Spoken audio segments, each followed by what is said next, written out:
My name's Peter Smith. I'm the designer of the Rocna anchor. I've been in the marine industry all my life as a boat putter. I left New Zealand in 1978 and spent some 30 years offshore sailing, both high and low latitudes, and over that period of time I've built up 200,000 plus miles of sailing experience. The Rocna originally evolved from my dissatisfaction with the current anchors that were on the market. I built a boat in England, Kiwi, 52 feet long, 28 tonnes, an expedition boat, heavy duty boat. It was always in the back of my mind that we would visit the ice, so she was built as a heavy plate aluminium boat, and what I knew about the type of boats and what was required of them I built into her. And there was nothing on the market that would hold back, that would give me the security that I wanted with a boat like Kiwi. I was continually dragging the appropriately sized anchors of the early generation anchors, and I tried and have used over my life every anchor that's been built on the market today. So I had some ideas about a new anchor, and over a period of 3 years I played around with patterns and experimented with different shapes and designs, and eventually came up with the original Rocna, and never once did that anchor let me down. I was just so impressed with its performance. The experienced yachtsmen I knew saw and heard about the anchor and asked me if I would build them some one-offs, which I did, and again the same results. All those people were very impressed with the anchor. We had very good reports back. So we became more serious, or I became more serious about fine-tuning the design. A substantial amount of time was spent doing that. Beta samples, you might say, were built and put on various boats, and from all that feedback, the Rocna as we know it today evolved. The Vulcan was developed after we designed the Rocna and had it on the market for some time. It was fairly obvious that the principles of the anchor were very successful, but we had a lot of market demand and feedback wanting a non-roll bar version. For example, modern power boats with their what I call platypus bows, where the anchor comes up through a bow platform. Boats that have bowsprits, have prods, any restriction in the front of the boat, the Vulcan was designed to fit that market.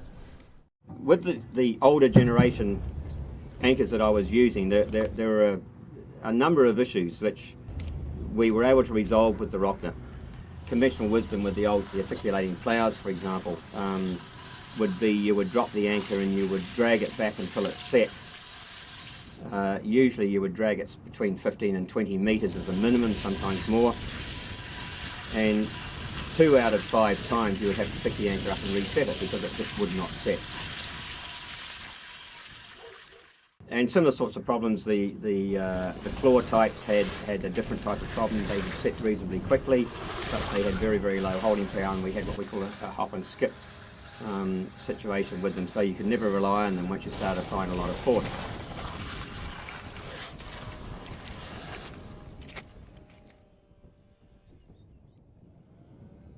And the fixed plough types I found never seemed to have enough blade area. We dragged them in soft mud regardless of how we set them and how much chain we had down.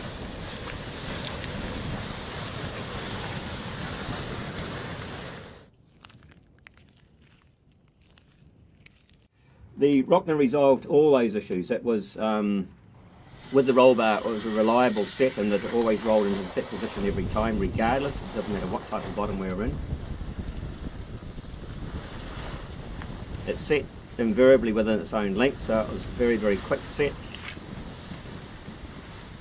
And the holding power, because of the large blade area, was phenomenal. It was just, we just never ever questioned holding power anymore.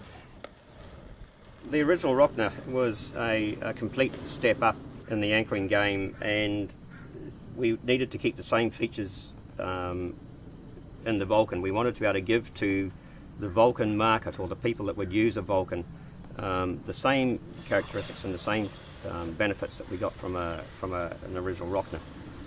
It sets very quickly, but it will also set very deeply and provides quite phenomenal holding power, very reliably.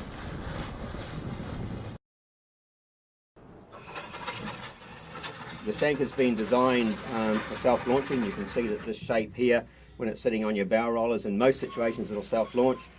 The shank is designed and cut out of a high tensile steel plate for rigidity and strength. The roll bar, as mentioned before, it provides a very reliable roll into what we call the set position. Pull the anchor and the anchor starts to move forward. It's been supported by the skid at the back and the actual toe, 33% tip weight, chisel tip. It immediately starts to set. The anchor immediately goes into that position and drives down into the substrate. And you get a 90% set within the length of the anchor. Within that shank length, this anchor will have set to the point where we have, it is well set. It's probably 90% set. We have extremely high holding power because of the shape of the blade. The blade is a concave spoon shape. The blade area in proportion to the total weight of the anchor is very, very high. In fact, it's one of the highest of any anchor on the market today. And of course, blade area is directly related to holding power and depth of set. So you have a very, very high holding power anchor.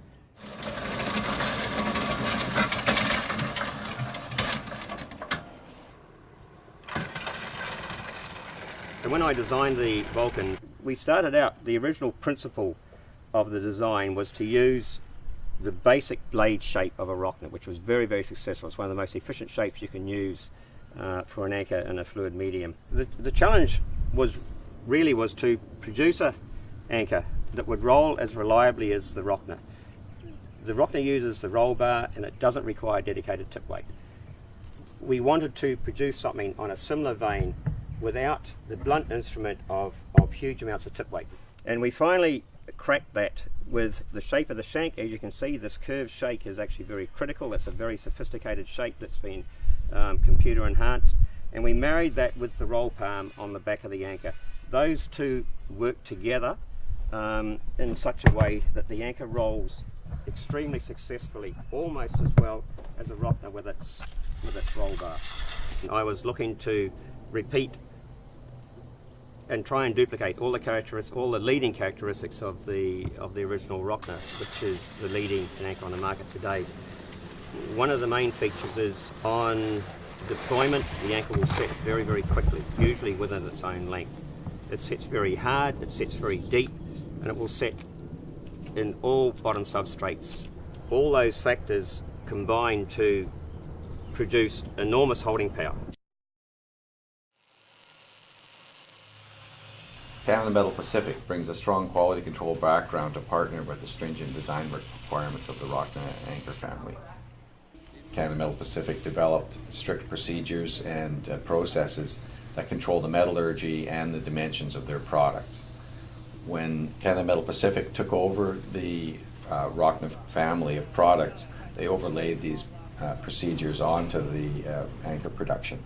Some of the elements of this program include material traceability. Through tracking numbers embossed on the anchors, it's possible to trace the steel used in the anchors back to the original material certificates. There's multiple inspection points during the production of the anchors, both at the sub-assembly phase and at final assembly, that are managing and monitoring multiple elements of the design through careful quality control manuals and procedures. Robotic welding is used in the production of the anchors to ensure consistency from one unit to the next. For galvanized anchors, hot dip galvanizing ensures a durable finish and is carefully monitored to ensure the composition and thickness of the galvanizing layer.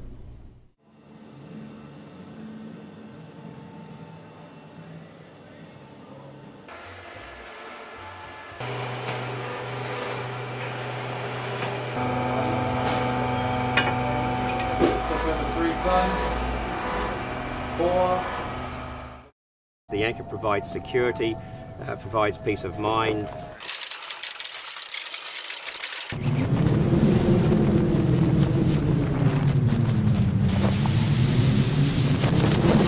And over a period of years, I just became very, very confident and secure in my anchoring. Over years of anchoring, literally thousands of sets. I have virtually never had a drag, I've never had a failure.